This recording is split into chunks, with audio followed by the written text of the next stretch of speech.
Brought to you by Conduit Media Group. Hey, folks, welcome to the program. Thank you so much for being with us today. My name is Paul. Happy Monday to you. It is 5 o'clock, so, I mean, that's a good thing, right? 5 o'clock on Monday. It's one day down. The intersection of conservative ideas and reality. The phone number to call us or text is 870-275-9799. Joining us now on the program. Welcome back. Mr. Richard Castor is with us, calling in from Baxter County. Richard, thanks for coming back on, sir. Thank you, Mr. Paul. It's a pleasure to be with you. I wanted to have you on because I know you've been following some of the budgetary problems that we've been facing here in Arkansas. And I wanted to get your take on it. You being a Hillsdale College graduate and one of the most conservative people that I know, what you heard, let's say on a Friday, Governor had to cut $70 million from our current budget that ends in a month or so, and then he had to cut another $43 million from the new one that we start in a couple of months. What were your thoughts when you heard that? You know, as a conservative, we're always happy to see them cutting the size and scope of government. It's a wonderful thing. So, yeah, I think it was the first few good words, we've heard from the governor's mouth this year. But their reasoning behind it, or their excuses behind it, is what's troublesome for us. They're saying, well, we're having to do this because we couldn't raise taxes enough. But how they say that is that revenue is down, or that we're not generating enough income to the state. Well, you can very quickly learn how the state collects revenue by studying our Constitution and our state Constitution, in that the government can only make money three ways. It can borrow it, it can print it, or it can tax it and collect it from its citizens. Well, the state can't print its own money, and it can't borrow that much money unless through, certain areas for highways and stuff like that. So what they're telling you is, well, we left too much money in the hands of the average Arkansan, and we can't fund all the projects we want to fund. So we're going to have to slash this money, and this is actually a sad thing for Arkansas. It's a very good thing for Arkansas. If you go to Conduit for Action, the website, that's where I get all my news for the state of Arkansas. I give it a little plug. The governor says there's nothing really to worry about because the items that we're not going to fund are the low priority spending categories. Why are we funding those at all? If they're low priority, if they don't even matter, if we're just going to cut these things, we should have cut those a long time ago. A true conservative would look at a budget and would say, all right, where can we cut the fat? How much can we trim? That's not what this session in our state House and state Senate has been about. It's been about raising taxes. Yeah. And you have people like Charlie Collins. Can we talk about him? Oh, absolutely. This is a guy who he went and did the Tea Party circuit back in the day when he was wanting to run for office. And I'm ashamed to say he spoke at my Tea Party here in Mountain Home. And I thought he was a knowledgeable guy. He comes across as a knowledgeable guy. But the way he talks about this, he sent a tweet out. He says, sales diverting the internet sales tax and avoiding the use tax is a major portion of why we're having this budget shortfall. Yeah. So he's saying, oh, no, it's not that we budgeted crazy and passed the governor's budget without tweaking it. It's that we didn't pass enough new taxes. And I sent out a tweet, trying to act like Donald Trump. And I said it's sad that people like Representative Collins are supporting to raise our taxes when they campaigned against that. And he said that was a head fake, and I didn't know what I was talking about, and that this tax already exists. We're just not collecting it. But then we come to find out that this internet sales tax probably isn't even constitutional, would probably have never gotten past the courts, especially with Gorsuch sitting on it. Yeah. And so, no, they would have never had this money. And it's craziness that these so-called conservatives are down there spending so much. And when they have to cut, they whine and complain and lament it. We should be rejoicing in cutting the size and scope of government. Yeah. And I'll remind the audience that, it's still an increase. So when we say that ASA had to cut $70 million one week and $43 million the next, he's actually just cutting from his increase. He still has increased spending in the years 2015, 2016, and 2017. And without the cuts he recently made, it was almost $500 million in increased spending since the governor has been in office. And there are people saying, I think rightfully so, that when you cut taxes here and there, even though I don't believe he's done serious tax reform like we need, when you cut taxes and you don't get spending under control and you continue to spend more and more each year, that is a recipe for having a revenue shortfall. Would you agree with that, Richard? Oh, absolutely. When you just start spending more and you're increasing the size of government, you're growing government jobs. They like to say that our unemployment is rather low in Arkansas. Well, I can tell you, when you talk to the average person on the street in our state, especially when you go to towns like Ash Flat or St.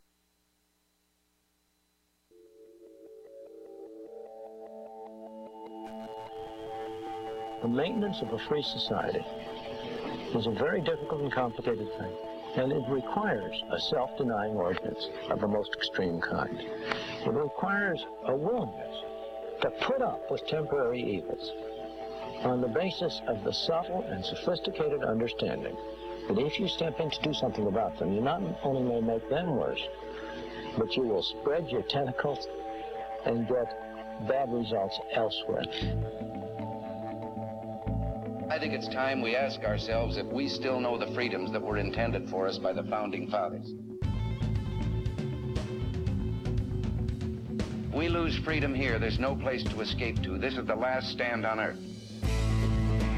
Whether we believe in our capacity for self-government or whether we abandon the American Revolution and confess that a little intellectual elite in a far distant capital can plan our lives for us better than we can plan them ourselves.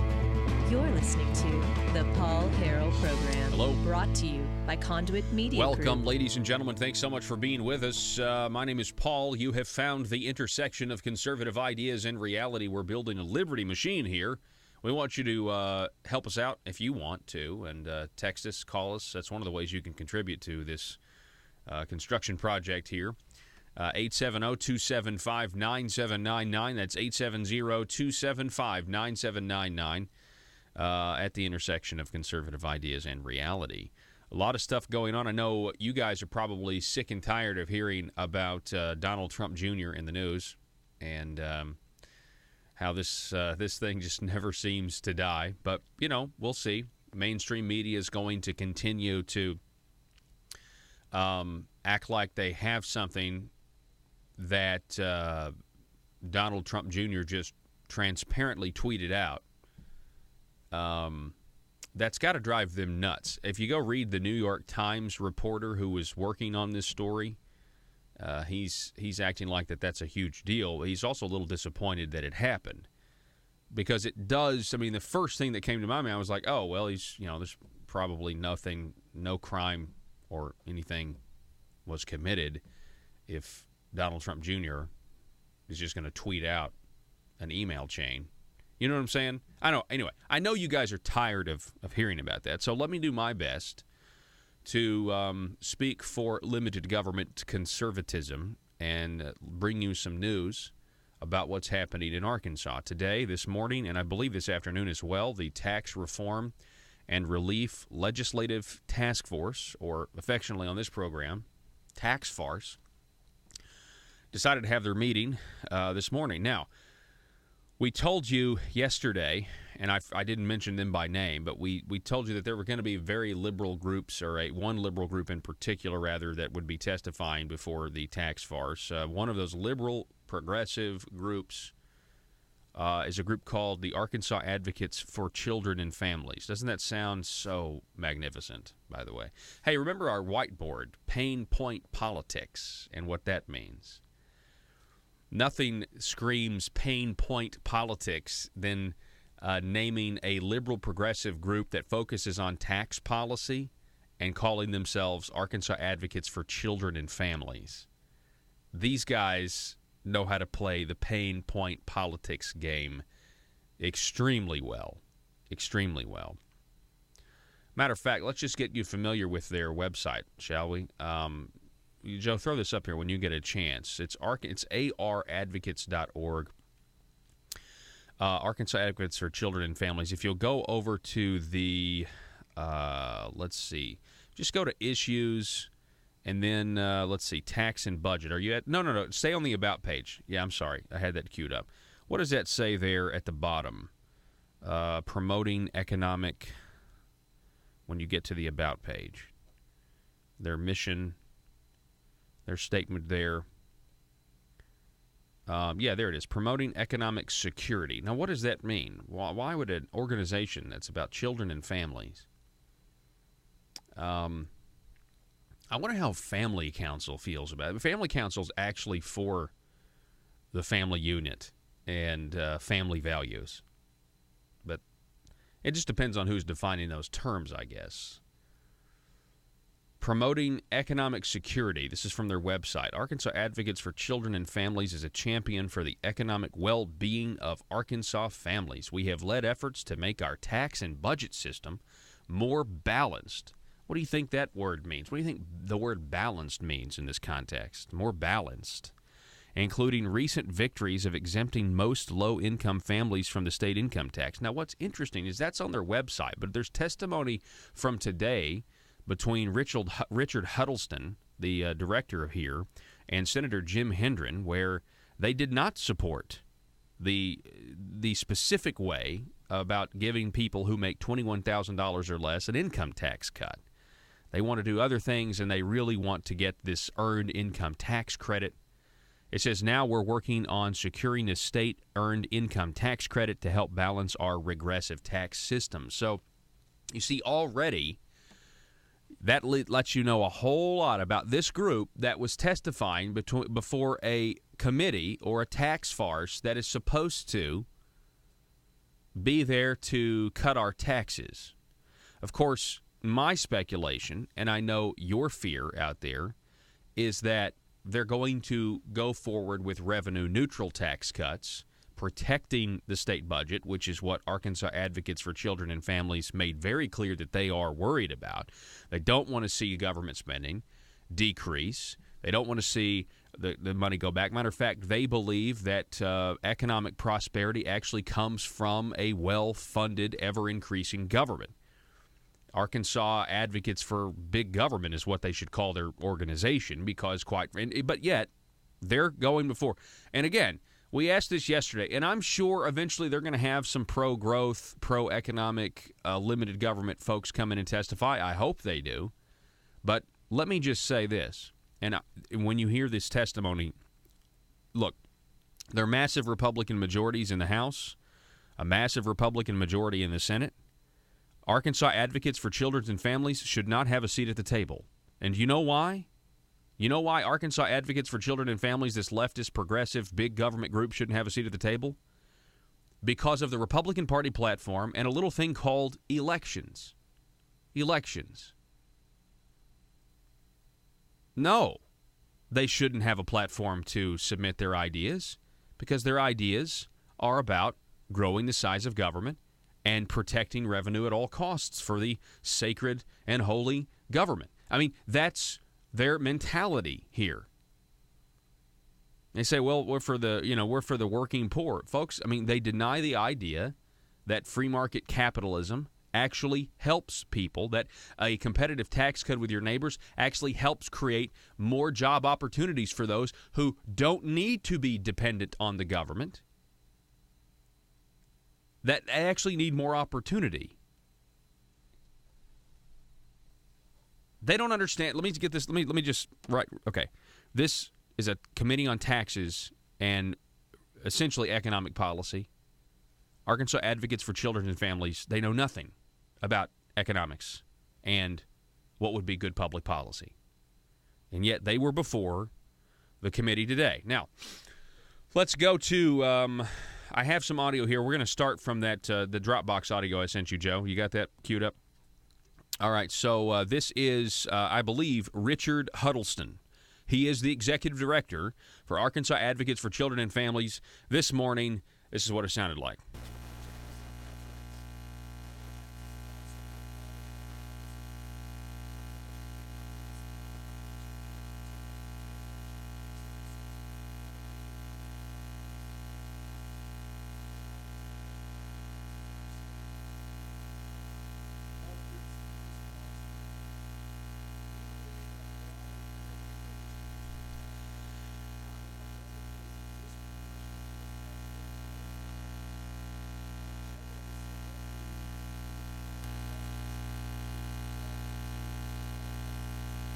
Yep.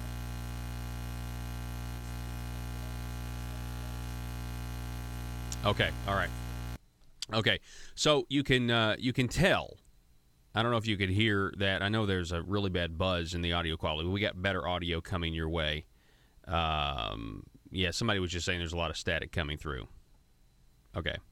But so anyway, you can clearly tell that this is their point of view is, hey, we want to make sure that whatever you guys do, it doesn't disproportionately affect those who are on the low income scale.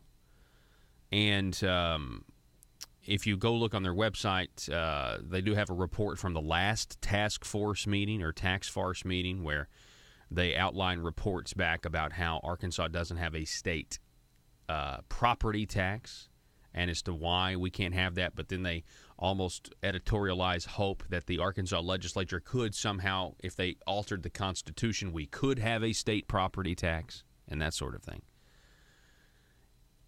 Everything that they testify, their entire perspective, ladies and gentlemen, is going to be about how we protect the golden egg, the golden goose that lays the egg, which is government funding. And they don't just want to protect it. They believe economic prosperity is produced from more money taken from you and me. It doesn't matter. I mean, they would say the rich and given to government, that is what generates prosperity. And they couldn't be further from the truth. They're actually, in my opinion, completely wrong. And yet they have a seat at the table. And I don't know. I don't know why. I wish I knew why. And you know what? They shouldn't. Let me just say that. Somebody could give me an explanation, I'm sure, and I would still disagree with you because of a little thing called election. All right, go to the next, go to the YouTube video here. Here's Richard Huddleston, and he's talking specifically about how taxes don't really matter when it comes to economic growth. Now, go to the one, go to this one here. Go ahead, Joe. We also believe that a fair and objective review of the research on the impact of taxes on state economic development, one that doesn't cherry pick studies to come to a predetermined conclusion about how taxes should be cut. So Richard Huddleston here, again, Arkansas Advocates for Children and Families, saying we want the studies that are not cherry picked to come to a predetermined result. It is a little heartening that at least there are some people on the left that feel like I do, that everything the government does is to come to a predetermined result. But he's saying, hey, don't use conservative studies. He's saying Arkansas Advocates for Children and Families, our progressive leftist group, we don't have a predetermined outcome. We don't have an agenda. Just make sure you're going to use statistics and studies that don't have predetermined outcomes. Folks, this entire tax reform and relief legislative tax farce is about predetermined results, just so you know. But listen to what he says next. Really shows that taxes, quite frankly, don't matter all that much in economic growth. State-level differences in taxes Stop and back it up. Taxes don't matter in economic growth. This guy, Richard Huddleston, this is his testimony before the tax farce? You see, we're maybe not that far off in calling it a tax farce, are we? Because the optics here, no, not even optics, the facts are this. We had people that wanted real tax reform last session, and that was all put on hold. I think now, because Asa Hutchinson and his budget office knew that they had serious spending problems, but they wanted to call it a revenue problem, and they were worried. We got to protect all of the money that we got to have for future Medicaid spending in this state. They're trying to protect that as much as they can, and they know, oh my gosh, we can't have massive welfare programs. We can't be a welfare state and give tax relief to folks. And that's really what they're trying. They have hitched their wagon. They have built the entire financial future around more welfare programs where that the federal government paid us to implement to start with. They took the heroin. They took the drug hits.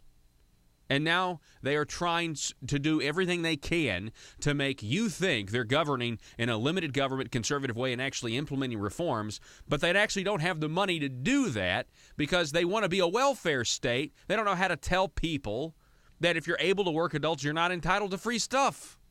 If you're not truly poor, if you're not truly disabled, if you're not truly needy, then it really comes down to rewriting the definition of what truly needy is, because advocates for Arkansas children and families, they're going to tell you that that's anybody who wants it. That's their definition. Who are the truly needy? Well, anybody who wants it. Well, everybody wants something for free. It's not hard to give away something for free. That's their definition. That's the left's definition. That's the and it should be outright rejected. Did you back it up? I want to hear this audio again, because this is what happened this morning at the tax farce. Taxes should be cut really shows that taxes, quite frankly, don't matter all that much in economic growth. State-level differences in taxes or tax cuts do not drive most business location decisions, nor are they major drivers of economic growth. Stop. So your tax policy doesn't have anything to do with economic growth. That is crazy talk. That is absolutely crazy. Now, they may have some study that cherry picks the numbers and shows that. That is crazy talk. That tax policy has nothing. Please, I hope none of them listen to this. Tax policy doesn't have anything to do with economic growth. That's frustrating. It really, truly is. We'll have more audio from this. We got to take a break, though. 870-275-9799. Back in a moment.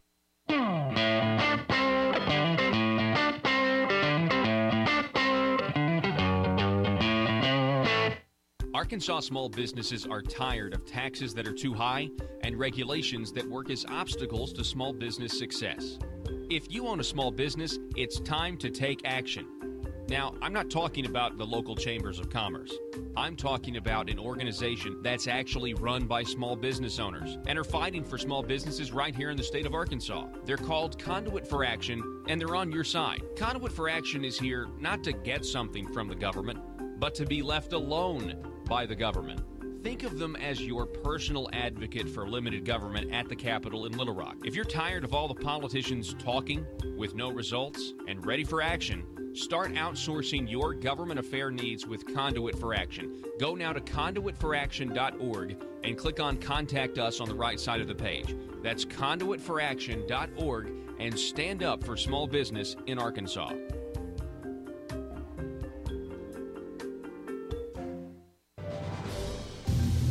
Welcome to Common Sense and Liberty. I'm Donnie Copeland. There's an old saying, hard-headed as a mule. Well, that's exactly what's been happening in the Arkansas legislature when Republican legislators have tried time and time again to pass an internet tax, a gas tax, and now we see them in this task force trying again to figure out a way to raise even more taxes. And so they just need to understand that while they may be hard-headed as a mule and defy the platform in which they ran on, the Republican platform of lower taxes and less government, that there are a few of us that are real conservatives, and we are what I would call real Republicans, and we're represented by the elephant. The elephant has a long memory, and it will last at least until primary time. This is Donnie Copeland for Common Sense and Liberty. Do you need to advertise your business product or service, but not sure what the best choice is? Folks, allow me to introduce you to talk radio. You're listening to it right now. Talk radio is one of the most unique mediums in all of advertising because it actually works. It gets the information you want to the people you want to get it to. And by the way, those people are educated, well-informed decision makers of their household, and most of them have disposable income. If this is a target audience for your business, then you have to consider advertising on my show, The Paul Harrell Program. We have options for most any budget and can provide you with exciting opportunities to grow your business. We can put your message across the state, or we can help you locally. Call 870-275-9755 if you have any questions. That's 870 877-275-9755 or visit my website, paulharrell.com, and click on Advertise. Need to get something off your chest? Then call or text Paul now. 870-275-9799. Yeah, hit that audio one more time if you don't mind. I just want people to know the kind of limited government conservatism that's being advocated at these task forces about tax reform. Taxes should be cut really shows that taxes, quite frankly, don't matter all that much in economic growth. State-level differences in taxes or tax cuts do not drive most business location decisions, nor are they major drivers of economic growth. The research shows, in fact, very little correlation between state income tax rates and state growth in employment, investment, productivity, and per capita GDP. At best, the evidence is mixed. And on the other side of the equation, I can show you numerous studies that show that high-tax states, or states that spend lots of money on public services, outperform low-tax states over the long run. So I think the best conclusion you can make about this research, really, quite frankly, is that it's mixed. And the recent experiences of other states, including not only Kansas, which I know folks are... Stop. Okay. So, our economic prosperity is derived from our government. Now, if you know anything about David Crow's numbers and the size of our government compared to the other states, we should have so much economic prosperity that we're tired of the economic prosperity. You know, Donald Trump, you're going to win so much we're tired of winning. If their logic is correct, Arkansas's government is already by far ridiculously large, 40% larger than our surrounding states. So we should be doing even better than Texas, Oklahoma, Louisiana, Mississippi, Tennessee, and Missouri. I think you misspoke there, Paul. What did I say wrong, Joe? I think you meant to say economic disparity, not prosperity. Well, look, this is, again, this organization, that was Richard Huddleston, Executive Director, Arkansas Advocates for Children and Families. They should have no place at the table. I don't care if there's Democrats on the committee. They should have no place. This is not this is in many cases pointless. Especially, it's just so much of this is pointless. Or to at me. least with the task force should reflect the percentage of percentage of like how like for so many seats are in Congress, like percentage wise for each side. I think the numbers should reflect those. Much like the committees, they should reflect.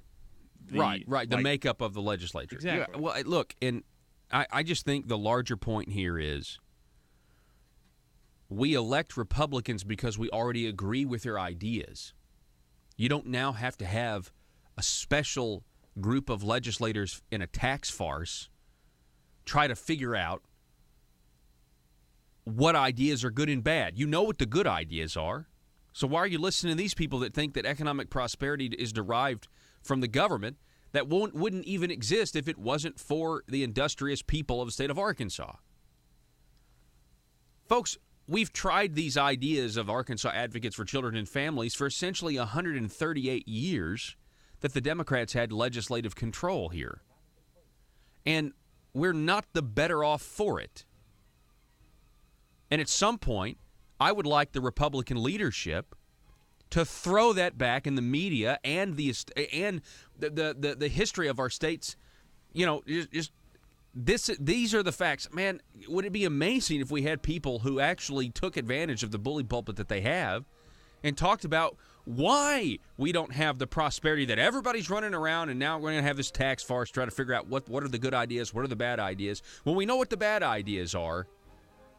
We know what the bad ideas are, and the reason they really can't come to grips with it is because Republicans in control decided to turn Arkansas into a welfare state. And you're not going to get economic prosperity out of that, I can tell you that right now. And they don't want to admit that. They want to run from the truth. Back in a minute. Paul Harrell, weekdays from 4 to 6. Learn more at paulharrell.com. Or even here at Mountain Home, it doesn't feel like the unemployment rate is that low. because even if people are employed, the standard of living is quite low. And so, no, the government should be spurring great economic growth. We have a Republican state house and state senate and a Republican governor. We should be having the most economic-friendly bills being passed down there this past session. It should have been a beautiful thing to see. But instead, we saw just more of the status quo, liberal, big government elite down in Little Rock trying at every step they could to grow the amount of revenue the state was collecting. And when we say that, we have to know that what they're wanting to do is take more of what's in your wallet and give it to the state. And that's not what we elect Republicans to do. And I've heard you say it, Paul. What we need is platform Republicans. We need these people who believe in our platform, who believe in the principles of our party, and can intellectually defend those principles. Not just people who run for office say, hey, I'm an elected Republican, I believe in the Bible and our guns, vote for me. That shouldn't be enough anymore. Mm-hmm. And reasons like this budget shortfall are why that's not enough, because we need representatives and senators down there who truly understand that having a small and limited government and reducing the size and what that government can do in our state with regulatory reform, tax reform, all these different types of reforms that we conservatives talk about all the time, that's what generates growth in the economy. And at the end of the day, that's what will fund our roads and bridges and services that we want our government to provide. But it's by growing the economic center.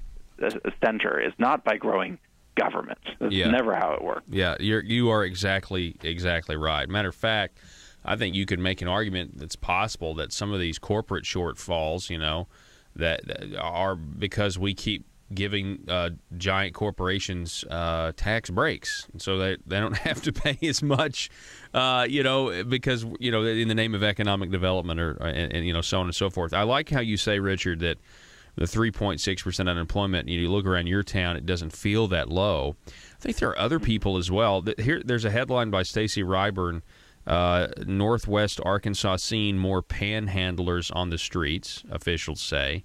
I've seen people on Twitter talk about more and more panhandlers. I've seen more and more panhandlers, and you just kind of wonder, hey, but our economy's fantastic. But I feel like I have seen an uptick in people actually just asking the question, hey, what happened? I'm seeing a lot of people on the streets with their hand out. Have you noticed that at all? Absolutely. And, the way we've structured politics in Arkansas these past few years is that the economy's great if you can afford a few lobbyists. The economy's great if you can fund a few campaigns, get in the right circles. If you own a big enough corporation to get a handout, the economy's great. If you own enough nursing homes to get on the right government board, the economy's great for you. But for the average guy, the average business owner, the amount, you go to things like our alcohol beverage control and how outlandish those regulations are in the state of Arkansas.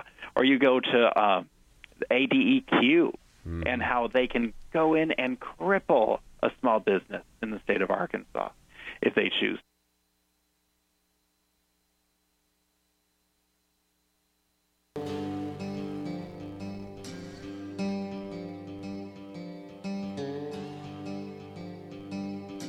The Paul Harrell Program.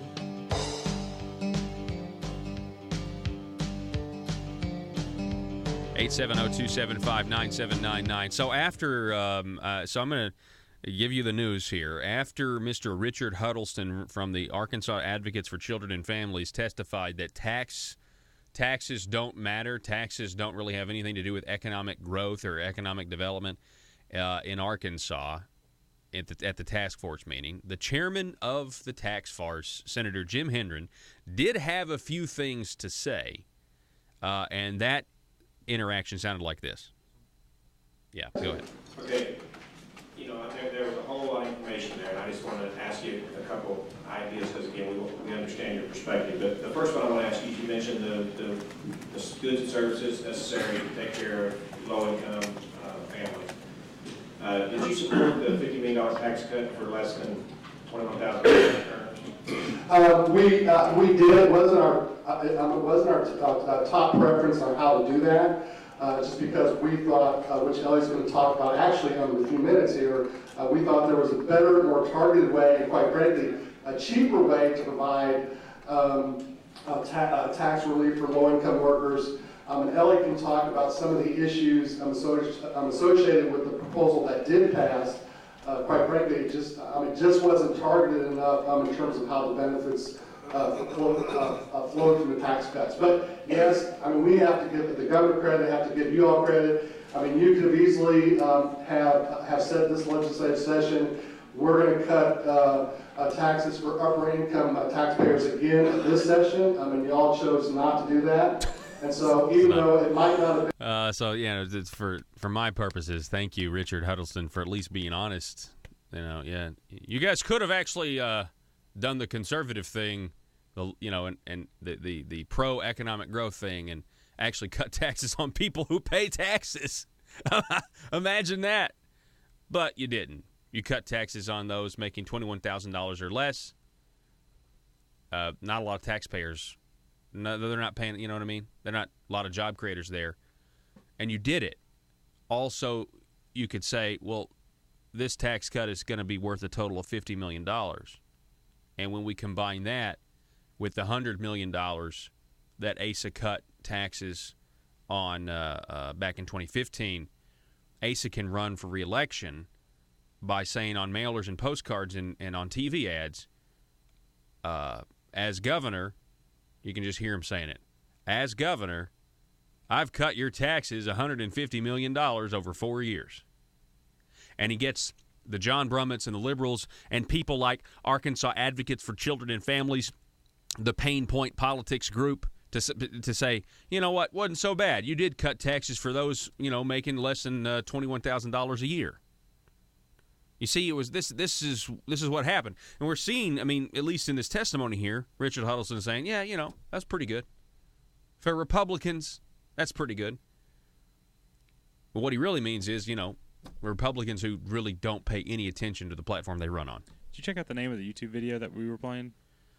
No, I haven't. It says Arkansas Advocates claims people don't migrate based on tax structure. Yeah. Okay. Wasn't that the whole idea of people migrating based on our tax structure, the reason we gave the veterans tax cut? That's exactly the reason we did. Yeah, that's a good point. And, some people say that is a true statement. I mean, I would believe that. Certainly, if, you're a military retiree, it could certainly bring more people here who are native Arkansans that serve in the military. There's no doubt about that.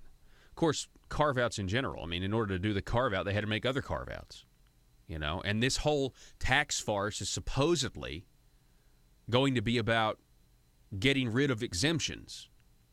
And yet, they were creating an exemption for the military retirees. It's weird. These guys can't stay on message. They pick a bunch of words that, to tell the followers, to tell everybody else. It's really frustrating. It's like there's multiple divisions in the carefully crafted language bureau, and they're not talking to each other at all. Yeah. They're giving out messages to people. Yeah. Well, there are some people, who are in elected office that they don't really even care what they look up to these guys in leadership, and they just tell me what I need to say back home. And that goes on all the time. All right, keep going with this, because that's the first issue. I just want to say Richard Huddleston is saying, look, you guys could have actually been platform Republicans, and you didn't, and we appreciate it. Go ahead. In our top choice about how to do that, we commend you all for making that commitment this session. The liberal progressives commend it. So you do agree, at least for taxes of that group of people, it's better to let them keep more of it than to try to take it and then provide it back to services and to a government. Okay, stop. That's not a bad question. Okay, if we can shift here. This is Senator Jim Hendren. It's not a terrible question. He's trying to nail these guys down. Okay, he's trying to say, so you do agree it's better to let them keep the money than us take it and put it in public services, right? It's not a terrible question. But my question is, why is this conversation even happening? You know what I'm saying? It shouldn't be happening because, I mean, why do these guys even have a seat at the table? I mean, these are terrible ideas. Keep going. Well, I think for low-income workers, it's actually a balance because it's not just the tax revenue that they're generating, but it's the tax revenue that's also coming from middle and upper-income taxpayers, and because many of the services that low-income families receive are services, quite frankly, that they would not get just by giving them another $500 or $1,000 in tax cuts. And so once you start talking about high-quality preschool education, health care, some of these other services, quite frankly, do cost some dollars. Would not be paid for just by. Stop. All right. So the on the left, you know what the people on the left say? They accuse the people on the right of having dog whistles. A dog whistle is something that not everybody can hear. Most recently, Donald Trump, he says, he goes overseas. Donald Trump says what? He says, the West. This phrase, the West will not fall. It was great. He was in Poland. It's really good stuff. He stood up for Western civilization. Did something that we haven't seen an American president do in a very long time. Unapologetically say, Western civilization has a lot of great ideas that other cultures don't have, and we're better because of it. People say, oh, that's a dog whistle. He's really a white nationalist. And so that's what they were saying. You go listen to it. I mean, go read about it. You can read about it anywhere, okay? Well, let me tell you what the dog whistles for the left are. You start talking about tax policy or tax cuts, and they start saying things like health care and education. And what they want you to think is what they're signaling to the legislators in the room or anybody else that would hear it on the left, their supporters on the left, is, we're not gonna have health care anymore. I mean, if Republicans get what they want in the tax policy, we're not going to have any health care. If Republicans get what they want in the tax code, and we're not going to have any education. We're just not going to have public education, Matter of fact, that's actually what the Republicans want, It's literally this dog whistle of the sky will fall. That's why they want to talk about Kansas. They even want to talk about what they think is about to happen in North Carolina, right?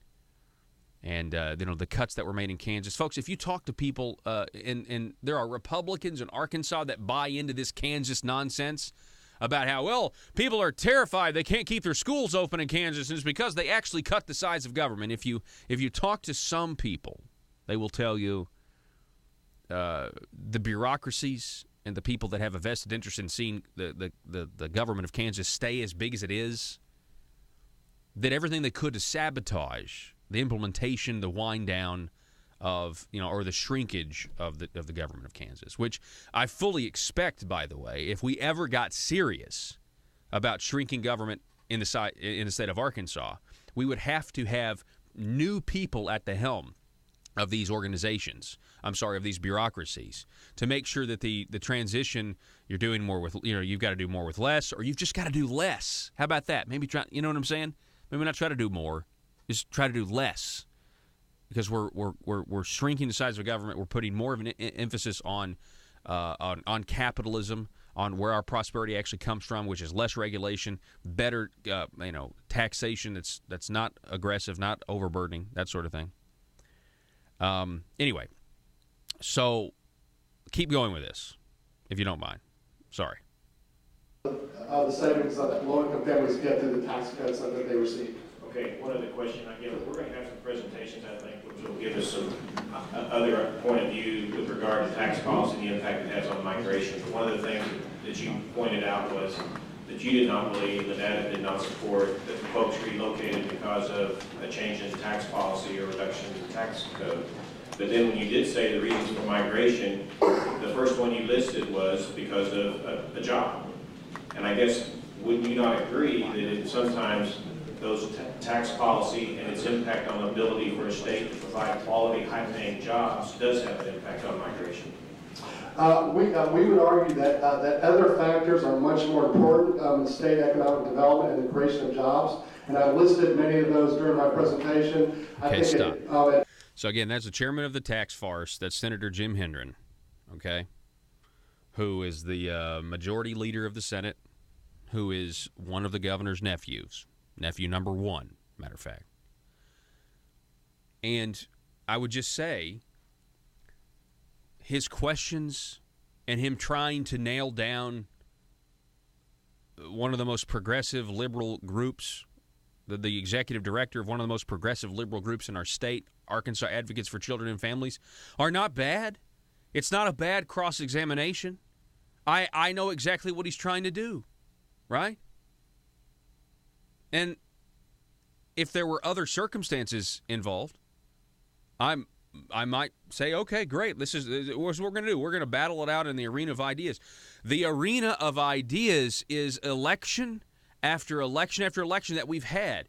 A massive repudiation of liberal, progressive, Democrat policies. Everything that they're saying, everything that the Arkansas Advocates for Children and Families are saying here it has been rejected by the people of Arkansas, who have switched to voting for Republicans instead of Democrats, and have since 2010.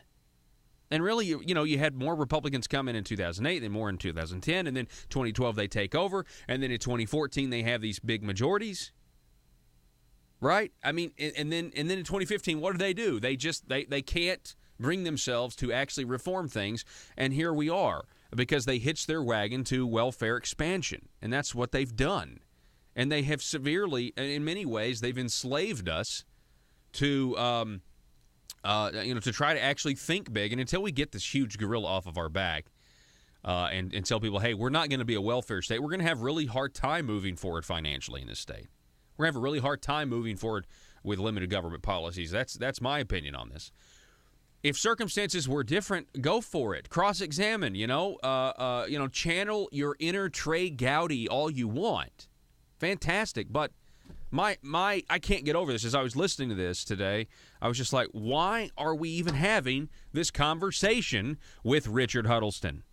Why is it even happening? It shouldn't be happening.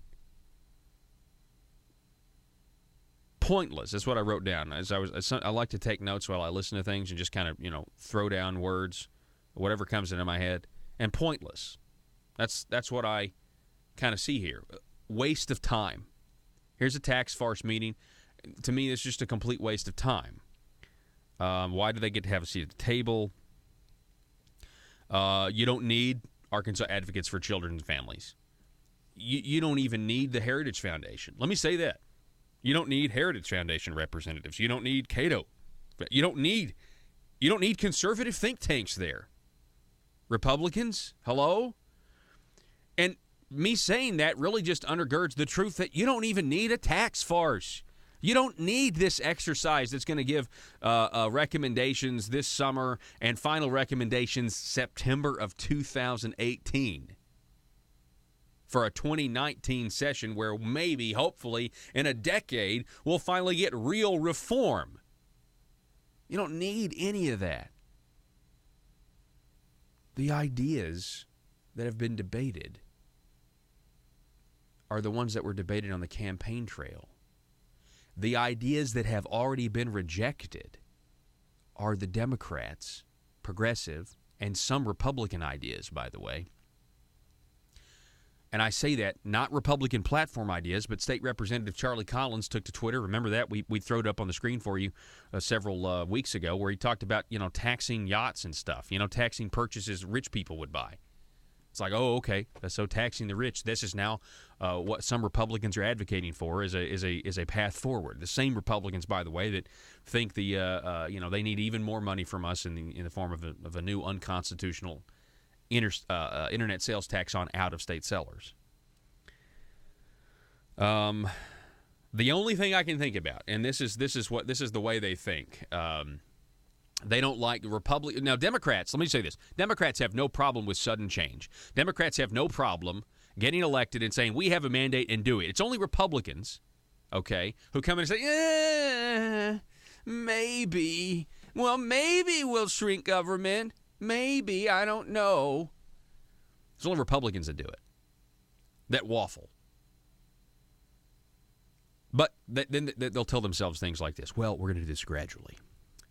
Just give us time to work our magic. We're going to do this gradually. It's going to be great. We've got to soothe the bureaucrats. You see, we got to get the people. We need them to understand that we've looked at progressive liberal ideas, so it makes us seem reasonable. We need the bureaucrats and we need the special interests to see us moderate Republicans. Hey, we're good guys. Don't hate us.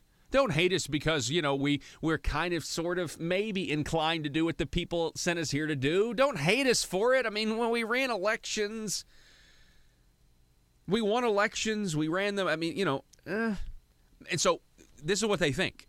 I promise you this is what they think. Well, we'll do this gradually.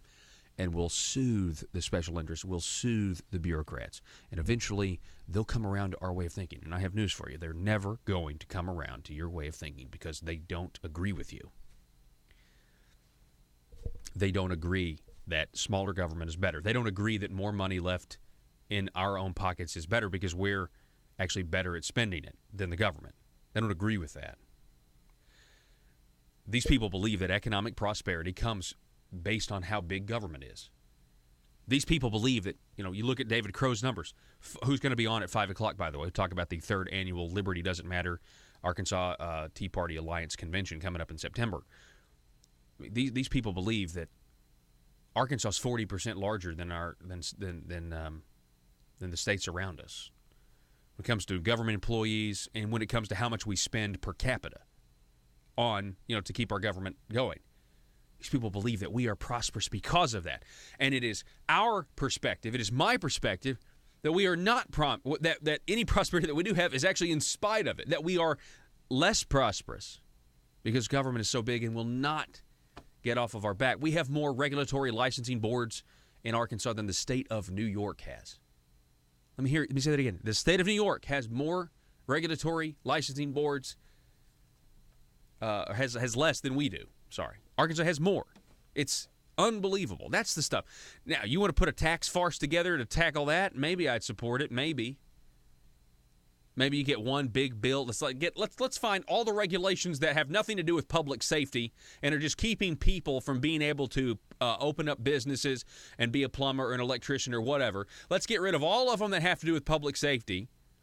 Let's get rid of all of them that have nothing to do with public safety and just have everything to do with greasing the palms of people so you can practice business, shakedown, like a mafia-style thing. And then let's put all the meaningless ones in one giant bill. We'll call it an omnibus. Now, that's a piece of legislation I could get behind, folks. For the people of Arkansas. For those who want to work. For those who are sick and tired of the government boot. It's on their neck or on their back. Maybe I could get behind that task force. Maybe I'd actually pronounce it right. 870-275-9799. We got to take a break. Back in a minute. Whether you're looking for a small desktop copier and printer, thinking about adding color to your documents, or considering a document management solution, Total Document Solutions is there to help. In business for decades, Total Document Solutions is an independently owned company that specializes in the ability to provide a high level of service in Northwest Arkansas, the Arkansas River Valley, Southwest Missouri, and Southeast Kansas as an exclusive Platinum Authorized Sales Agent for the Xerox Corporation. At Total Document Solutions, they offer customers technology services to improve business results. Their dedicated sales team has the unmatched industry knowledge, professionalism, and expertise needed to address the unique challenges of your business. Total Document Solutions is independent, local, and well-connected to serve your office products and document needs. Call them today at 479-575-0770. That's 479-575-0770 for your Total Document Solutions. In Arkansas, every single hour there is a politician not getting what they want. For some, it's an absolute nightmare. The sleepless nights wondering if progress will ever come. Lying awake pondering how to grow government in this political climate. Asking questions like, why don't my constituents want to pay a few cents more in taxes? Everyday politicians feel abused and neglected. These politicians are starving for power. They're hungry, confused, and they don't understand why no one seems to care. Will you be a patriot and commit today to help these poor, starved for power public officials? It's simple.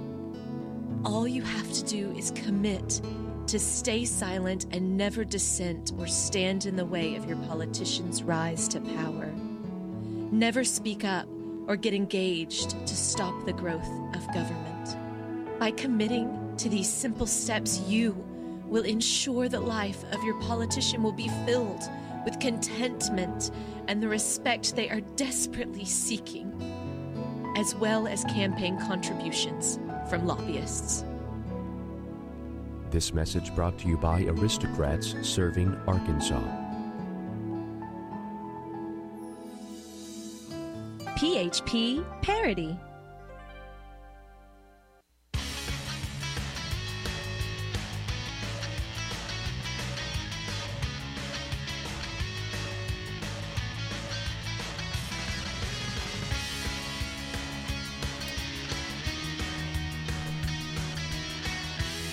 Your text messages we have here. Let's see here. Give us your name and county when you text in, please. Somebody writes, we were there today. Just a wild guess, but thinking that the Arkansas Advocates for Children and Families Executive Director Huddleston never met a tax he didn't like. Then we have code word, distribution. He really means redistribution. I've heard him testify many times. Let's see here. We got another one. I didn't know this. Is this true? Somebody writes, Richard Huddleston's wife was former Arkansas Deputy Director of DHS under John Seelig. Both are lifelong Arkansas bureaucrats. So why are they... If that is true, this audience is really smart, by the way. If that's true, I mean, why are they there? You're the opposition. They are what's wrong with the lack of economic prosperity that we have. And folks, economic freedom is actually a prerequisite for all other freedoms. A lot of people don't get that, but it's the truth.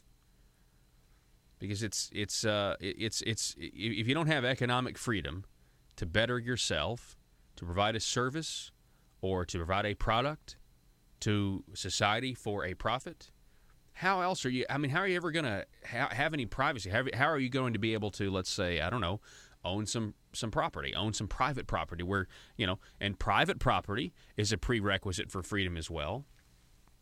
But if we have this cycle of government growth that just keeps sweeping more and more people up like it's War of the Worlds, and just think once you're swept up, now you're just dependent on the big government machine. I mean, if we continue to have this, folks, if everyone's dependent on the government, I mean, or if most people are dependent on the government, I mean, why should you have any economic freedom? Right? Why don't you just absorb into the collective? Absorb into the Borg hive. That's what we're fighting. Matter of fact, coming up in the next hour, I want to talk about Charlie Gard. I want to talk about what we're really fighting. I want to talk about what Arkansas politicians used to think was serious. Death panels. The government having your life in their hands. But once they took the heroin, once the federal government was like, well, hey, we'll give you money to shut up about how terrible socialized medicine is. Now you don't hear about it anymore. We'll talk about that next hour. Also coming up next, David Crow from the Arkansas Tea Party Alliance and the Faulkner County Tea Party. Once again, previewing the convention, Arkansas Convention, coming up this September. We'll tell you how to get tickets next.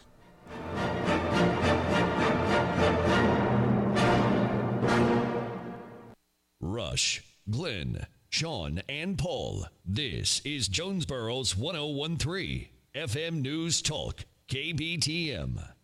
Paul Harrell, weekdays from 4 to 6. Learn more at paulharrell.com. do, and that's the equivalent of our Environmental Protection Agency.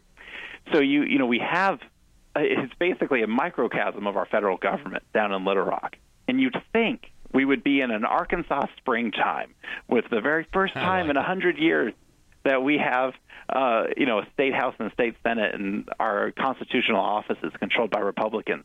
But we're not. We're living through the Beebe legacy all over again. And it's time that we as conservatives stand up and primary these darn people who go down there, tell us one thing to our faces, and sit on those committees and vote the wrong way, and then there's no record of their vote. Or they go down there and they support these pieces of legislation that counter our party's principles. Our party better dang well stand up and say, that's not right. That's not what we as a people support and stand for, and we're going to change it. And if that takes primarying some of our friends, then let's do it. Yeah, and and the primaries are really the only place where the people, at this point, when you see how the establishment is so dominant in pushing out limited government platform Republican thought, the primaries are your only real chance to to really stand up for the values in the Republican Party platform, and that's when you have races on specific issues or specific votes the incumbent has taken, and it really ends up giving, especially the primary challenger, if he wins, it gives him a mandate to go down there and change things and do things differently. Before we go, Richard, I want to get your opinion on the tax task force. We now know that the Dismang, Speaker of the House, Gillum, they have appointed this tax task force. We weren't able to do real tax reform, so now we're going to do a task force. So Senator Hendren got on it, Keith Ingram got on it, Joyce Elliott, Bart Hester, Missy Irvin, Larry Teague, Dave Wallace. Out of the House, we got Matthew Pitch, Kenneth Ferguson, that's a Democrat, Joe Jett, a new Republican, Francis Kavanaugh, a Republican, Bob Johnson, a Democrat, Jim Dotson, a Republican from Bentonville, and Warwick Sabin, a Democrat from Little Rock. And I guess, are you optimistic that they're going to come up with something that actually you and me can be on here in 18 months, congratulating them on their great ideas? Let's just say, as you read that list of names, I'm not sitting here quaking with confidence for these people.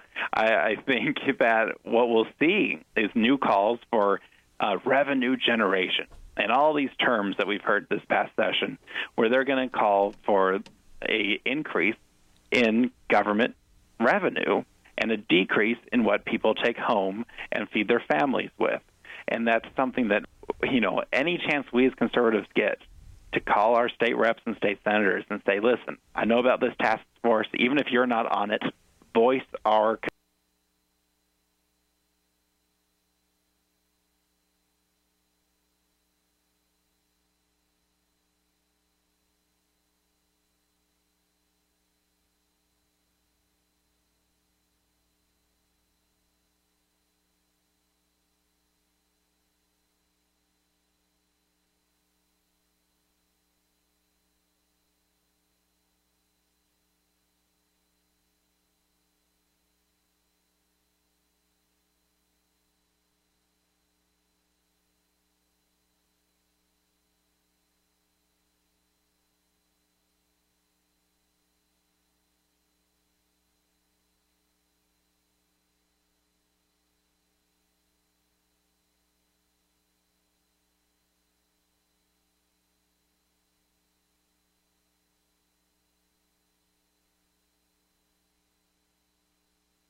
The maintenance of a free society is a very difficult and complicated thing, and it requires a self-denying ordinance of the most extreme kind. It requires a willingness to put up with temporary evils on the basis of the subtle and sophisticated understanding that if you step in to do something about them, you not only may make them worse, but you will spread your tentacles and get bad results elsewhere.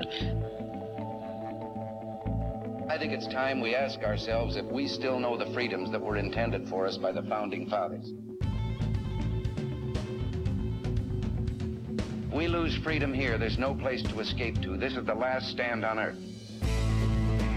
Whether we believe in our capacity for self-government or whether we abandon the American Revolution and confess that a little intellectual elite in a far distant capital can plan our lives for us better than we can plan them ourselves. You're listening to the Paul Harrell Program, brought to you by Conduit Media Hey, Group. folks, welcome to the program. This is hour number 2. My name is Paul. Congratulations. You have found the intersection of conservative ideas and reality. We're building a liberty machine here. Helping us do that right now, I want to welcome back to the program. We've got David Crow with us from the Arkansas Tea Party Alliance and the Faulkner County Tea Party. David, welcome back, sir. Hey, glad to be here with you, Paul. Thank you. So I'm glad that you're back with us. I want to talk again, just remind everybody, the Arkansas Tea Party Alliance 3rd Annual Convention, Liberty Doesn't Matter. It's going to be in Little Rock, Arkansas, September the 16th from 8 a.m. to 3 p.m. It's going to be a great time. A lot of great conservative speakers are going to be there. Before we go over some of that, David, can you just kind of take us back 3 years ago? So this is the 3rd Annual Convention. So just take us back 3 years ago when somebody somewhere had the bright idea to do this convention. Talk about that. Wow, I'm going back in some time. Actually, it was probably about 4 years ago. There was some discussion within the Tea Parties that we ought to get together for a more conducive environment where we were all able to learn and work with one another. And so we got together late that summer, the year before we kicked off the Alliance. And there was like 45, 50 people that showed up. I was anticipating about 20. And then we started that next spring. We had just a get-together in the spring, and then we launched into a convention later that year, and then once again last year, and now we're then into our 3rd year, and excited about it, and it's a lot of momentum is growing around it right now. So go over, who do we have coming right now? Who's speaking for the day? Well, the main speaker, we've got a couple of them right now, is Mike Gallagher. He's the top national radio host. He's you hear him on the national radio, actually international radio all over. I understand he's actually in more syndicated in more radio stations than Rush Limbaugh. Oh, so, wow. I mean, this guy is a big-time host. He's on Fox Radio Network. And then also, backed by big demand, is Pastor Iverson Jackson. This guy just knocks it out of the park every year. He's been with us 3 in a row now. And it's exciting to have him coming back. This man is conservative, all about conservative. We got Conduit is going to be in there. He's going to be leading a panel of our legislators. Tim Griffin's going to be with us for a kickoff. And AFP, Family Council, ACRE. So we've got a large lineup of a lot of folks, and hopefully we'll be a lot of relationship building, and that's exciting time. It's a great time. It's a great opportunity. And so there's now a way to buy tickets online. Tickets are $30. And if you want to buy tickets online, I went ahead and put this, David, and pinned it at the top of the Paul Harrell Program Facebook page, which you guys can get there by going to facebook.com/Paul Talk Show. And it's a link to an Eventbrite page where you can order your tickets online. Again, tickets are $30. You should make plans to be there. It's September the 16th. And it's going to be great, David. I mean, and I would love it if we would have folks, who are listening across the state from every one of our listening areas to get some new people. I mean, you don't have to be a committed, hey, listen, I'm going to go to every Tea Party meeting every time they meet. You could just be a limited government conservative who wants to make some good connections, hear some good conservative thought, and come on down to Little Rock for the day, right? That's great. I mean, that's exactly right. Matter of fact, we've had a number of people at all three, or including first spring, that have just walked in and said, "I heard you guys were having a meeting of this type, and I'm just glad to be here. What is the Tea Party about?" And so it's, there are people from all over that come, but it's Tea Party types primarily. But I'm telling you, a lot of conservatives show up, and they pay on the day that they arrive, or they get their tickets. We much prefer getting tickets early on, because that way we can know exactly what kind of food, because we're going to be serving some breakfast, continental breakfast. We're going to have lunch for everybody. It's from 8 o'clock in the morning till 4 o'clock in the afternoon. Come in the night before. There's $99 specials on the rooms down there at the Doubletree, which has had a total facelift. What a nice place. The Robinson Auditorium is exciting. Yeah. So, there'll be people from all over coming in, a lot of conservatives everywhere. Hey, I also want to talk to you about, we're talking with David Crow, again, Arkansas Tea Party Alliance. Get your tickets. You got plenty of time. I mean, it's July 11th, folks. We're talking about an event that's going to take place on September the 16th. But, you shouldn't tarry. I mean, you should get them now. But I wanted to have you on, David, to talk about the hiring freeze. So yesterday in the media, we covered this, that Governor Hutchinson had a so-called hiring freeze on state agencies. Now they're going to lift that. They're saying it's a good thing. You had some Democrats, or one Democrat, Joyce Elliott, in the piece. She kind of said that maybe it wasn't so much of a hiring freeze. That's what I was led to believe based on the reporting. You've done an amazing job with these numbers we keep coming back to about how Arkansas has a government 40% larger in so many different areas than states that are surrounding us, as well as states across the country that have similar populations. What do you think about the hiring freeze? Do you think it was a hiring freeze? Are you excited that they're going to lift the so-called hiring freeze? I'm not excited at all. I believe with all my heart that we could reduce the size of government by 20%, and we'd probably be more effective. Employees would be happier because their days would be filled with opportunity and activities.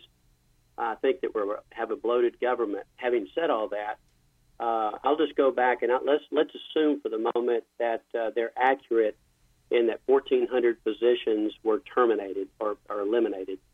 That's about 4% of the total numbers under the governor's authority. And if you can't get a 4% reduction in a 3-year period, something's wrong. And because I speak with a little bit of authority on this because I was a human resource officer for about 20 years, and so I understand the concepts of workforce reductions and that kind of thing. So it was surprising to see that was going to be lifted. I have a sneaking opinion that it was probably maybe some open requisitions for employment that individuals were not filling, and they probably just eliminated a lot of those as opposed to choosing to not replace a position that opened up because somebody left through termination or through retirement. Okay, so to clarify, so you're saying that the 1,400 positions that they say that they've cut, they might not have actually ever worked and been filled. That's what you're saying. That's right, and there was some suspicions of that. I'm going to try to refine that in another letter because I just believe that we need to dig into these a little bit deeper. I think that the numbers that they reported, 31,300 that work in these state agencies under the governor's authority, I believe that they're not reporting the part-time temporary employees, and therefore there's not reporting the full-time equivalents. The actual full-time equivalents is around 35,000 people. And and that's where we find ourselves comparing ourselves with other states around us. We're let's give them the benefit of the doubt and say that we're only 30% overemployed compared to the other states around us, which therefore is a fairly significant number. If you look at 30%, because that's around 10,500 people. Mm-hmm. So, yeah. So I'm telling you, that's even if it's let's say it's only we're only 20% overemployed. That's 7,000 people too many, or about $350 to $400 billion extra per year that we're paying out. I mean, when you put it like that, you really, I guess, as far as a measuring stick, if you're measuring what this new it's a supposedly new political, administration, new political age for Arkansas. When you use the measuring stick you're using, though, David, there's nothing that's been different. There's no change. I mean, there might be some rhetoric. There's carefully crafted language, certainly, that's different. But as far as actually seeing the needle move, there's been very little change, right? Right, that's true. And Paul, I looked at the records online on governing.com, and it reports what has been given to them by the state officials. And they actually reported during the year 2015 was the first year of the current administration, we actually increased employment by 324 people. So I'm just not. And here's the other problem with government reporting. It's really not that trustworthy. I think that there's some errors in there, give or take 5%. So, I'll just say, give them the benefit of the doubt that really they're reporting 1,400. I just don't know where they get those numbers, because everything I've looked at from the standpoint of full-time equivalents is anywhere from 35,000 to 36,000 people in state government under the governor's authority. And all the other people, there's about 70,000 people that are employed in the state of Arkansas, and that is in state government, which includes the teachers. And so we sliced, most states slice that out. Yeah. They have education stand alone, and then they just look at the actual agencies. Right, and I'm comfortable doing that. I mean, at some point, I think we need to look at education. You know what I mean? That feel like, but I'll just settle for bureaucracies for now. Right. And let's go from there. Let's just try to tackle what an executive can really easily. That's the whole thing with in the executive purview. It's very easy for you to rein this stuff in. You may not be the most popular governor among your state agencies, and that's where that's when you kind of separate the men from the boys. We're talking with David Crow, Arkansas Tea Party Alliance, also Faulkner County Tea Party chairman. David, so over at our Facebook page, by the way, folks, when you go to facebook.com/Paul Talk Show, you can like us, you can follow us, get notifications when we're live. If you go there to check out this Liberty Doesn't Matter 3rd Annual Convention to get your tickets, just please do that for us. But, David, some people might want to know, okay, it's $30, so some people might want to know, okay, where's that money going? What happens with that money? Is it just a break-even thing, or is it money that then goes to support conservative causes? What's going on with that? It's break-even. We've never tried to make a cent out of it. We've had a little bit of money left over from last year. I think it was like $2,000 or $3,000, and we just used it to make our deposits for this year, and had some donations and some other funds that have come in from ticket sales, and we're just we run it on a shoestring, but we also have a good meal in the morning with continental breakfast and one at noon, and we pay to get speakers in here and get them out and give them room and board, if you will. And so we try to break it even and keep the tickets cost very low. And it was $30 last year. It's going to remain $30 this year. Hey, pays for the room that we have down there and all the breakout sessions. So it's just a break even deal for us. Not even any inflation, folks. $30 last year, $30 this year. David Crow, living the conservative dream. David, we appreciate it, and we'll talk to you next week. Okay. Thank you, Paul. Look forward to it. All righty, folks. That number, 870-275-9799. Call us. Give us a text message. It's Liberty. Does it matter? The 3rd Annual Arkansas Tea Party Alliance Convention. Saturday, September 16th from 8 a.m. to 4 in Little Rock at the Doubletree. Go to go to facebook.com/Paul Talk Show. This Eventbrite page is pinned at the top of our page. Order your tickets now. That's facebook.com/Paul Talk Show. Back in just a moment. Whether you're looking for a small desktop copier and printer, thinking about adding color to your documents, or considering a document management solution, Total Document Solutions is there to help.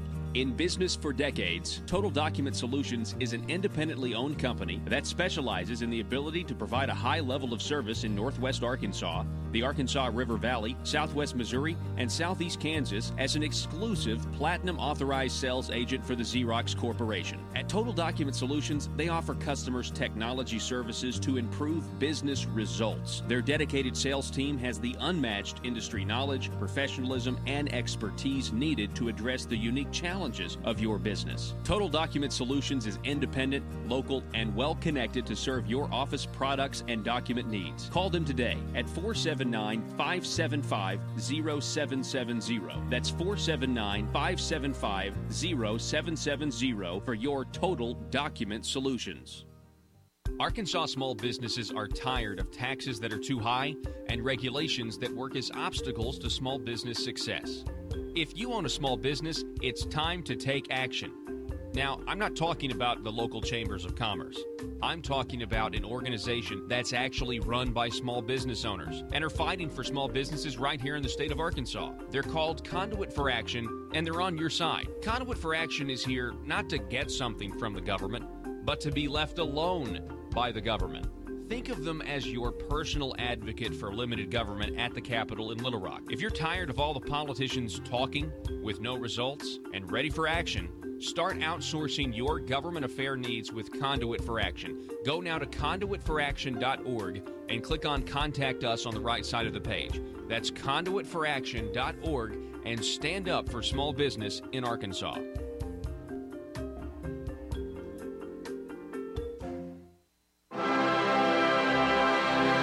This is Mother Government. I come to the people of Arkansas with an important announcement. In disloyal circles, some are questioning the scope and size of government and telling the people government programs should not waste the labors of the people under the guise of taking care of them. This is a thought I must correct. People of Arkansas, you should not believe everything you hear unless it comes from a government source. Let me, Mother Government, set the record straight. You know you can trust me. After all, would your own mother lie to you? You should know the brand new, terrific program known as Arkansas Works has nothing to do with the old, bad program known as the Obamacare private option. Arkansas Works is good. People who say otherwise are bad and are seeking to undermine my collective vision for progress. If these groups continue in their criticism, then you should question their party loyalty. Tell them to quit focusing on this single issue. And then remind them Mother Government says the future of Arkansas depends on this single issue. In my next address, I will discuss the need to prepare your fellow citizens for the next round of revenue gathering that will be needed to continue funding my motherly goals. This message was brought to you by our partner, Aristocrats, serving Arkansas. Thank you for listening, and remember, from cradle to grave. PHP Parody. Broadcasting across Arkansas and holding politicians accountable for what they say and do. The Paul Harrell Program.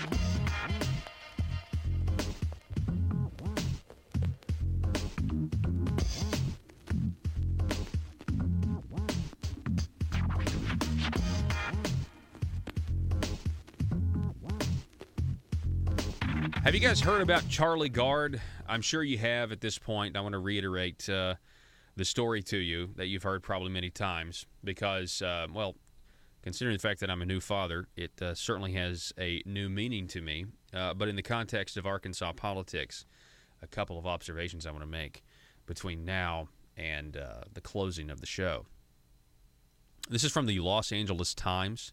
Headline, "The state shouldn't get to decide if your baby lives or dies." See, these are the conversations. It's an op-ed by Jonah Goldberg, who's conservative. But these are the conversations that we used to be having on a daily basis concerning Obamacare. This is from a UK site, the UK Daily Mirror, okay? There's a chance the drug therapy could help Charlie Gard, so he must be given treatment. Charlie Gard's parents must be given the chance to get treatment for their son. These are some of the headlines. Today, the anguished parents of little Charlie Gard will be a step closer to knowing if there is hope for their son and whether the high court will let them take him abroad to be treated by the one of the 7 experts who now claim an experimental drug therapy could work. Maybe it can, maybe it can't. That's the whole point of experimentation. No one knows how it'll play out, but it's a chance, a tiny sliver of white hope in what has otherwise been a tunnel of despair for parents Connie Yates and Chris Gard. And it's why I've changed my mind and now believe this couple should be given the chance to get treatment for him. So this is a UK publication, okay, written by a woman by the name of Alison Phillips over at the UK Mirror. Now, there was a time, ladies and gentlemen, when we had these conversations about what we didn't want to see our health care become. Another headline, UK Telegraph. Headline, Charlie Gard court case. Parents just have 48 hours to prove untested experimental technique works. This is by a guy, the chief reporter at the Telegraph, Robert Mendick, writing, High Court judge has given Charlie Gard's parents less than 48 hours to prove an experimental treatment works while taking a sideswipe at Donald Trump for interfering in the case. Because Donald Trump has said, come on to the United States, Charlie. The baby's parents, Chris Gard and Connie Yates, grew more and more distressed and upset during the hearing, interrupting lawyers to accuse Great Ormond Street Hospital, which is treating him, of lying.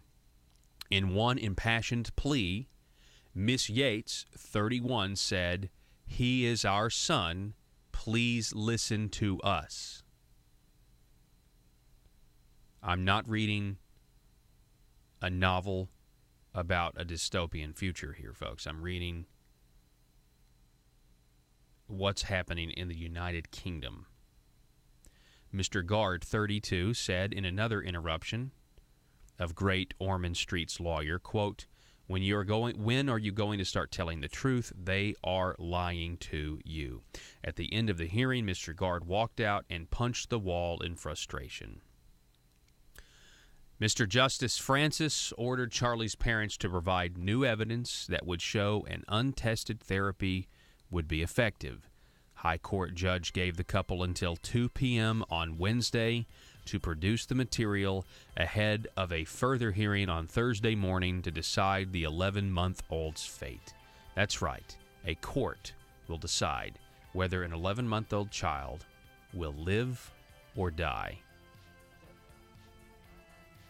There used to be a time when Arkansas Republican politicians would talk about the dangers of Obamacare being implemented in Arkansas. They would even talk about things like death panels and who we don't want to be as a country. That's because Obamacare represented the antithesis of freedom in health care. And folks, I want to say a little bit more about this when we come back. This is the battle we're fighting, and this is a battle that must be won. Paul Harrell, weekdays from 4 to 6. Learn more at paulharrell.com.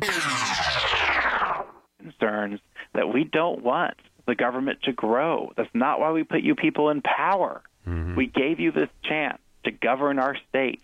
We gifted it to you. And now you're trying to soil it, and we won't stand for it. No, I don't have confidence that that group of people is going to come up with a good idea at all. And it sounds like the Democrats are far more represented on that committee than they are in the House and the Senate. And how is that really reflecting the people's point of view of our state? Yeah, if they are. I'd have to crunch the numbers to back that up for sure, but it sure sounds like they're overly represented. Yeah, for the proportions, in each chamber, to me it does seem a little Democrat heavy, and I don't understand that. But anyway, apparently parties don't matter anymore because most of these people vote like Democrats anyway. Exactly. So, it's craziness. Yeah, and there's also this other thing that I can't get an answer on. They also announced that there's a joint committee of economic and tax policy that is now being formed. It's being chaired by Representative Lori Rushing. But Charlie Collins, Jeff Williams, Lane Jean, David Branscombe, and Joe Jett are on that committee. And that's a committee of just nothing but, sort of Republicans. Joe Jett, he kind of... I don't even know what this committee's going to do. It's just so frustrating, Richard. We have standing committees, and they make these special ones, and it's really frustrating. Anytime there's a problem, this governor wants to slap a committee at it and ignore it for another 6, 8, 12 months until they can come up with a plan to raise taxes. That's really what these things are. They're just a game to make us think that they're really deliberating and they're really thinking about our best interest, when in reality, they're sitting there saying, all right, how can we generate enough revenue to fund every program and every special interest in the state that we can get our hands on, when that's not what we elected them to do. Yeah, and so I hope that they do something better than that. And that'll be a good test. That'll be a good test, Richard, because they claim that they're going to eliminate loopholes. That's what they're going to be doing. But I promise you that if they eliminate these loopholes, or I guess special interest, this tax break or that tax break, I don't think that's where it's going to end. And it'll be interesting if they have to, because they tried to eliminate a loophole last time, and they said we got to end loopholes, but in the bill they created another loophole for the same industry that they were. It was just weird. So anyway, Richard Castor, I appreciate you being on the program, sir. You're always a thrill to have on, and appreciate it. And we will do it again soon. Thank you, Paul. All right. Good. Okay. Folks, we're going to take a break. 870-275-9799. That's the telephone number if you would like to contribute to the conversation today. We'll be back in just a moment.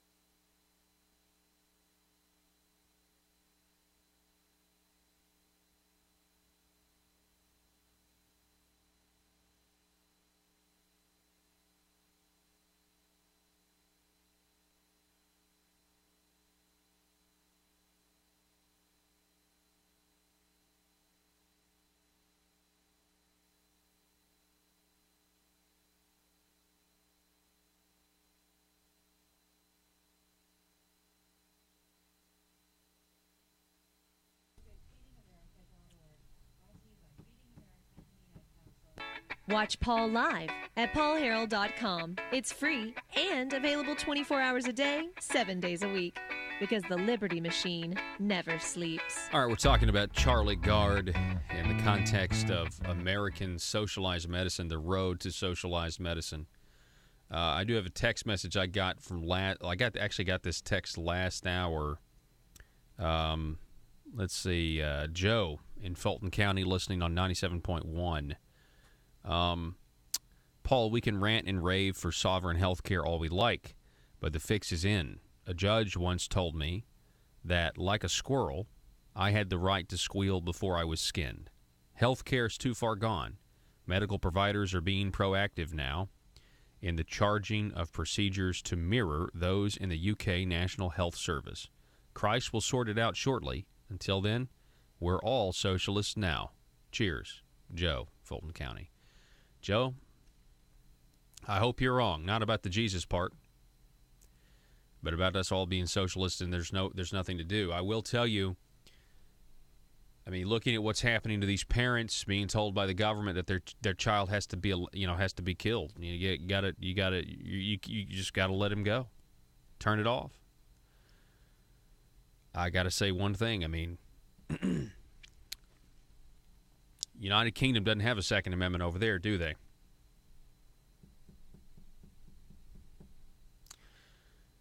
I mean, I can't imagine. I mean, I'm a new father as of Wednesday. It'll be a week old. My daughter will be a week old tomorrow, and it honestly just can't imagine what it is they're going through.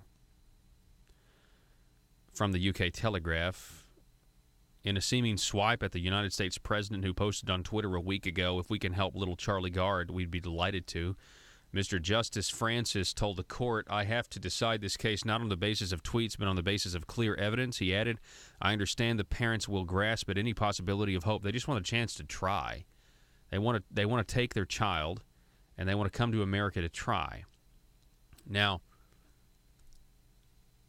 I want to say something. I want to be very clear. I'm not demagoguing this issue, but you Arkansas Republicans that have implemented Obamacare and defend it at all costs, if we ever get to a single-payer system, you will be responsible for starting us down that path. There used to be a time in this state where Republican officials talked about Obamacare in the context of death panels, but you guys shut up about it. When the federal government came with their big handouts, their legislative heroin, you took it. You said, "You know what? If you'll pay us all this money for nothing," even though people said, "Well, we're going to have to come up with the money at some point." Well, never mind that. We'll deal with that. We'll cross that bridge when we get to it.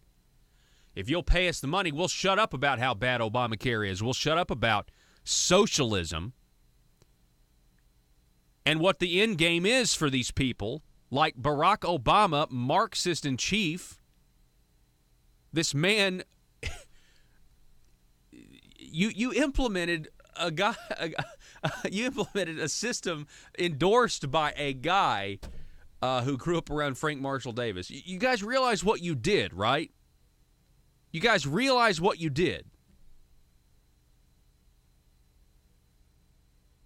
And you read stories about Charlie Gard in the UK, and you know that's where we're headed, especially if you don't get the health care repeal right. And instead, our governor, Asa Hutchinson, is so short-sighted, he can't take a larger view. He can't see the forest for the trees. And the trees for him are, I may have to go tell people we can't be a welfare state. I may have to go tell able-to-work adults they're not entitled to anything if they're able to work. But the forest is socialized health care. The forest is a court telling parents they can't try to save their child's life. That's what the forest is. And our Arkansas officials can't see it. I want you to understand that.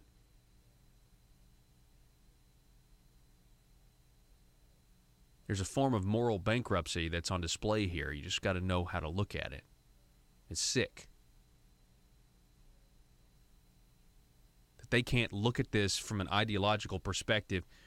And if there's ever a policy to look at from an ideological perspective, it's this one. Because the most important thing to you is your own personal health, your existence. Why would you want to leave that up to a bunch of government bureaucrats who are susceptible to groupthink? You see, it may be true. It may be true that, oh, you know what? You're 80 years old. We don't need to waste resources on a hip transplant for you. Hey, you know what? In a free market society, the government doesn't get to make that decision. In a free society, the government doesn't get to make that decision. You do. You get to make it because it's about you, because it's about your existence. Just like these parents should be able to make this decision for their son who they just want for him experimental treatment. I'll say it again. You Republican politicians who are in positions of power now, Asa Hutchinson and others, we all used to talk about how bad things were. The road to socialism, and you guys quit caring when the special interests and the federal government decided to give us free money. Just let history reflect that. And you guys may be reading about what you did to our healthcare system when you're in nursing homes. You might be. I don't know. But you should know that Arkansas, being the only southern state to do this, to help out Obama's signature domestic achievement, to help out the policy goals of elites who want the average American to be dependent on the government for health care. You guys helped us get there. It's not a utopia. All you leftists out there with your Medicare for all slogans, this is where it gets you. This is where it gets you. Back to the Telegraph article. The case has become a huge cause, with the Pope also offering support, while a worldwide campaign, I Am Charlie Gard, was launched on Facebook and Twitter by a group of evangelical Christians who flew to Britain from the U.S. to take up the campaign. Mr. Gard and Miss Yates, the parents from Bedfont in West London, want to send their son to America or Italy for treatment for a rare genetic condition, claiming new research shows he could improve by at least 10%. Their lawyers requested a new court case in 2 weeks, but the judge said it would be wrong to wait that long. He read out a statement from a Great Ormond Street member, that's the hospital, of staff, who said that doctors and nurses, listen to this, were under extreme strain with the case dragging out. So don't give a continuance in 2 weeks, because the nurses and doctors are under extreme strain. You know, the nurses and doctors who haven't been given the execution order by the government yet.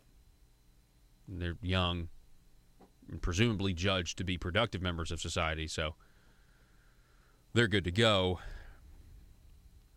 You know where it leads? Honestly, has anyone seen Man in the High Castle?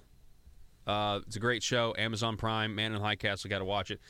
In the first season, there's a cop pulls somebody over, and there's all of a sudden there's this ash that's in the air, and they're like, "Oh yeah, today's the disintegration day at the infirmary."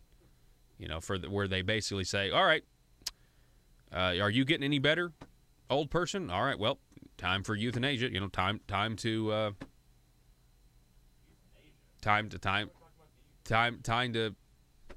kill you." And everybody was fine with it. Paul, that'll never happen here. Well, I mean, what's closer to that line? What UK's got going on? The path that we're on? We took the money.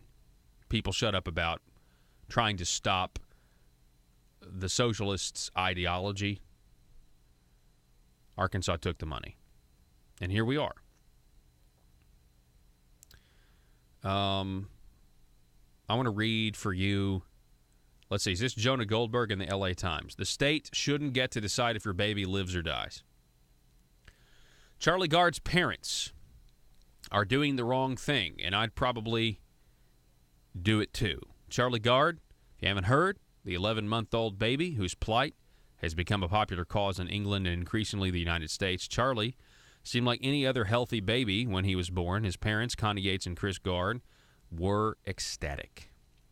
But when they later noticed that he was struggling to move his head, they consulted doctors who ultimately diagnosed Charlie with infantile-onset mitochondrial DNA depletion syndrome. In brief, Charlie lacks the DNA to create enough mitochondria, which provide energy to cells in the muscles. The brain's fatal and incredibly rare. Charlie is the 16th document case worldwide. Charlie's doctor at Great Ormond Street Hospital told his parents there was nothing to do other than to make Charlie as comfortable as possible before he dies. His parents saw it differently. A doctor in the United States reached out and suggested a treatment called nucleoside therapy. To call this treatment unproven and experimental is a bit of an understatement. There haven't even been trials in mice, according to the BBC. Still, the hospital was open to the idea. Before Charlie's condition deteriorated, he began to suffer from extreme seizures caused by brain disorder called epileptic I'm not going to pronounce it. Sorry. So, the doctors decided that the experimental therapy wouldn't be therapeutic, never mind curative. It would only stretch out the infant's suffering and the parent's agony. That's what the doctors decided.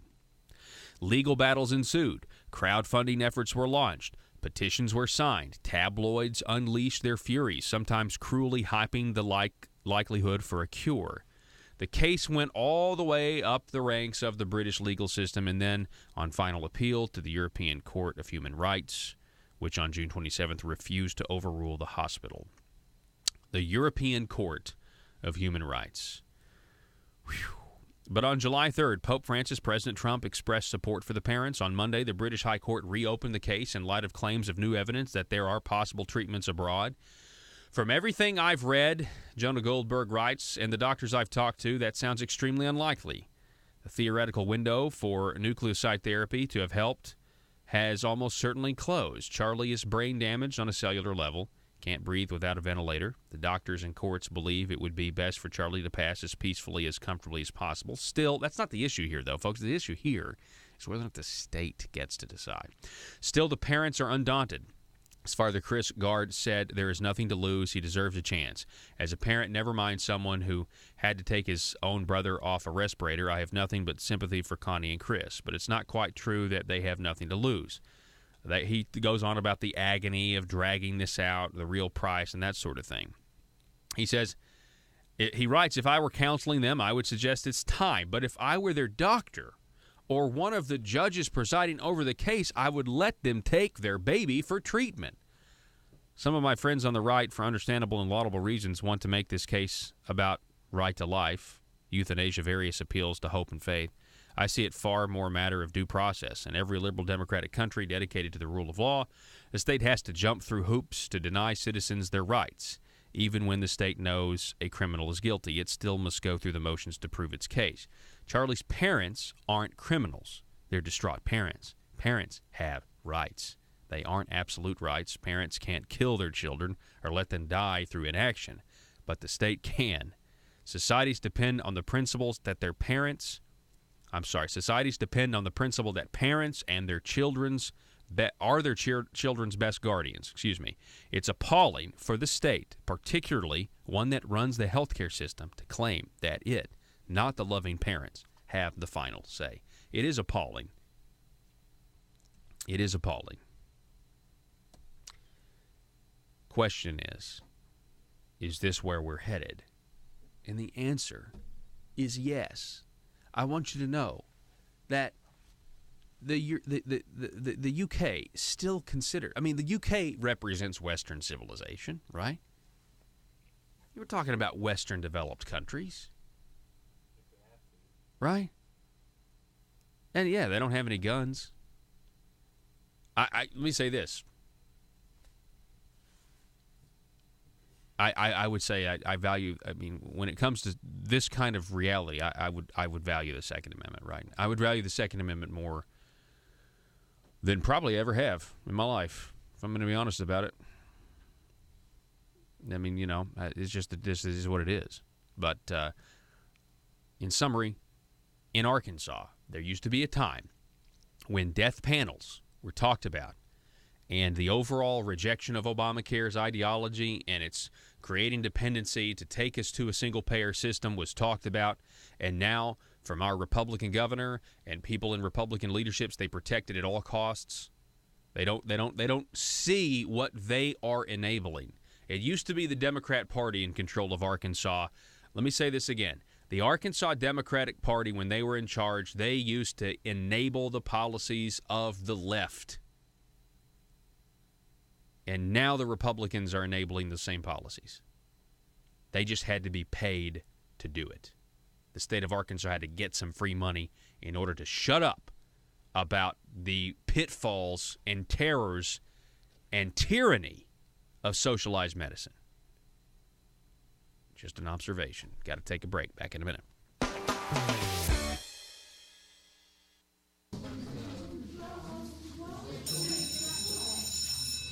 Good morning. Good morning.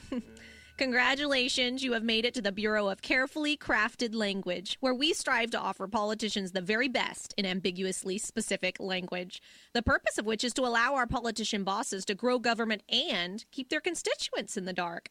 This yields two beneficial outcomes. First, the government-growing politicians stay in office, and second, we at the Bureau of Carefully Crafted Language get to remain in the shadows and get to keep our jobs. Now, it's time for technocrat training drills. Johnny? Yes? A politician wants to use the healthcare system to punish those who have and redistribute their wealth. What is the appropriate language to use in this situation to make an unpopular idea acceptable to the public? I would emphasize that these ideas would make their healthcare more affordable and make sure the public understands if they already have adequate healthcare, nothing will change for them. Very good, Johnny. Much progress since last time. Next up, let's have Susie. Susie, your politician has been caught in, dare I say it, a lie. What kind of a lie? It doesn't really matter, but in the spirit of the Bureau of Carefully Crafted Language, I will give you a good hypothetical scenario. Dozens of politicians have been thrown out of office for supporting a socialist health care program. So the remaining politicians get together and they pass a bill to, quote, end the program, end quote. But they really want to keep it. What should they do, Susie? May I ask a question for more information? Certainly. Has the word lie been used by the political opposition? Yes. I know. They should change the name of the program. Maybe use the word works to make the sheeple think it's for working folk.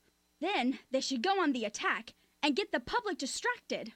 I would advise the politician to publicly question why our political dialogue has become so uncivilized and tell them to claim using the word lie, no matter how accurate, is a personal attack on his or her character. And if they admit to any wrongdoing at all, they must replace the word lie with words like misspoke, misstatement, misrepresent, or mislead. Amazing! Excellent work, Susie. I feel like the student has really become the teacher. You will make a terrific addition to the Bureau of Carefully Crafted Language. All hands on deck. This is a Bureau of Carefully Crafted Language emergency. Several politicians are scrambling after being exposed by some talk radio host. Let's move it, people. They need our help. The Bureau of Carefully Crafted Language. You vote 'em in, and we keep 'em in. PHP Parody. All right, ladies and gentlemen, welcome back. 870-275-9799. Today, over at the Family Council, familycouncil.org, it's a new blog post by the president of the Family Council here in Arkansas, Jerry Cox, writing that yesterday the Huffington Post published a column regarding pro-life laws passed by the Arkansas legislature earlier this year. The article contains some confusion about the laws and what they do. We want to set the record straight. Writing first, the article title claims Arkansas's new pro-life laws will require women to get permission from men before they can have an abortion. This is not true, Jerry Cox writes.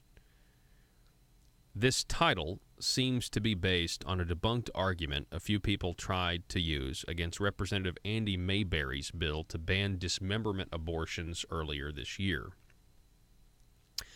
At the time, some abortion advocates tried to argue the bill would let the father of the unborn child sue to stop the mother from getting an abortion. This argument began popping up on websites and in emails back in February, but it was quickly debunked by people who took the time to read and understand the bill. The Huffington Post is simply recycling incorrect information. The article also refers to HB 1566 by Representative Kim Hammer as a personhood law and says the law will force a woman to tell the father of the unborn baby she plans to have an abortion. HB 1566 was not a personhood law. Nothing in the law says that an unborn baby is a person. HB 1566 does not require women to tell anyone they plan to have an abortion either.